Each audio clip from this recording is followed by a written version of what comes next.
Assalamualaikum warahmatullahi wabarakatuh. Pada pertemuan mata kuliah etika profesi ini kita mau bahas tentang pertemuan ke-7, yaitu tentang kode etik profesi hukum.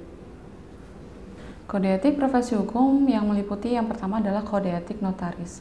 Nah, dalam kode etik notaris sendiri ada beberapa hal yang mengatur tentang etika kepribadian notaris, etika melakukan tugas dan juga jabatan, etika pelayanan terhadap klien, etika hubungan sesama rekan notaris. Nah, hubungan kode etik notaris dengan undang-undang, yaitu baik undang-undang maupun kode etik notaris menghendaki supaya notaris melaksanakan tugas dengan sebaik-baiknya. Nah, sedangkan yang kedua adalah kode etik advokat. Kode etik advokat juga meliputi tentang kode etik kepribadian advokat, kode etik melakukan tugas dan juga jabatannya, etika pelayanan terhadap klien, etika hubungan sesama advokat, dan juga etika pengawasan. Hubungan kode etik advokat dengan undang-undang. Seorang advokat dalam melaksanakan tugasnya harus mematuhi undang-undang dan berpegang pada kode etik advokat. Nah, kode etik hakim. Kode etik hakim ini mempunyai perbedaan dengan kode etik advokat maupun notaris, di mana kode etik hakim adalah hakim sebagai pegawai negeri sipil yang mempunyai jabatan fungsional. Nah, oleh karena itu, kode etik kehormatan hakim ini memuat 3 jenis etika.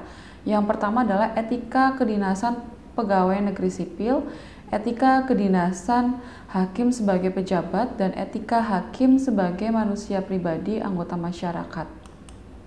Nah, kode etik hakim meliputi etika kepribadian hakim, etika melaksanakan tugas jabatannya, etika pelayanan terhadap pencari keadilan, etika berhubungan sesama rekan hakim, dan juga etika pengawasan hakim. Hubungan antara kode etik hakim dengan undang-undang. Hubungan antara kode etik hakim dan undang-undang. Jabatan hakim ini diatur dengan undang-undang tentang peradilan umum. Seorang yang memegang jabatan hakim harus berpegang pada undang-undang dan kode etik kehormatan hakim. Demikian, wassalamualaikum warahmatullahi wabarakatuh. Demikian dan sebagai tugas buatlah gambaran tentang kode etik para penegak hukum, baik itu notaris, hakim, maupun advokat. Terima kasih. Wassalamualaikum warahmatullahi wabarakatuh.